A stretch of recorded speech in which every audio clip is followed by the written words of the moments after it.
A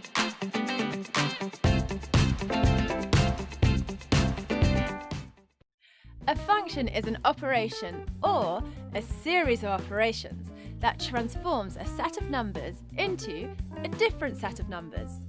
An input is put into the function, the operations are performed, and a different number is outputted.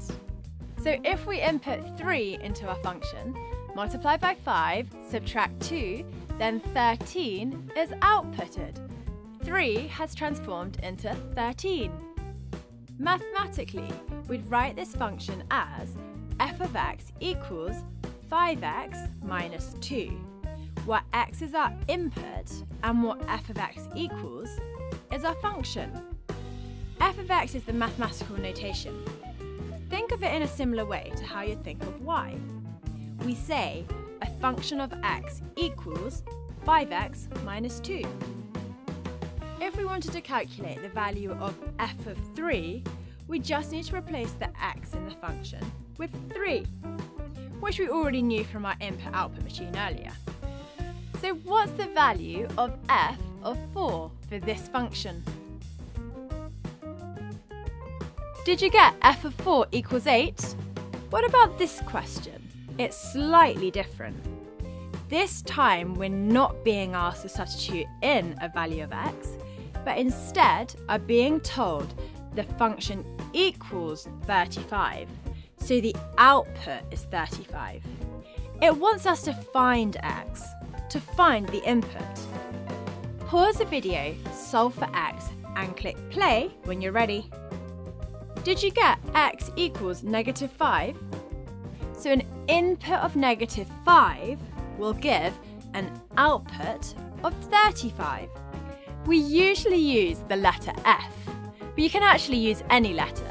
You'll see g of x, h of x. They all just mean a function of x equals. There are two special rules which determine whether something is a function or not. The function must work for every input value, and every input value can only give one output value. This is not a function because when we input negative 4 and negative 9, we don't get an output. This would be a function because every input of x has an output. This is also a function because inputs can share outputs. But this would not be a function because an input of 1 can't have multiple outputs. So the final piece of the functions puzzle that we need to address in this introduction video are domains and ranges. We will come across them a lot in functions. The domain just means the inputs. The domain can be a range of values, so here it's 1, 4, 6 and 7. The range are the output values from the function. So what comes out when we put our domain values in?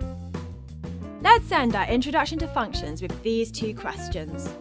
Pause the video, work out the answers, and click play when you're ready to check. How did you get on? Did you get the function of h equals negative 6 when the input is negative 4? And x equals 3 when function f and function g are equal? So that's our introduction to functions. We've learnt what they are, we've looked at the notation, and we've answered a few function questions. We've discovered that the domain means the inputs and the range means the outputs. On a little side note, functions can also be written like this. It just means the same thing, so don't stress if you see that notation. In future videos, we'll look at composite functions, inverse functions, and the graphs of functions.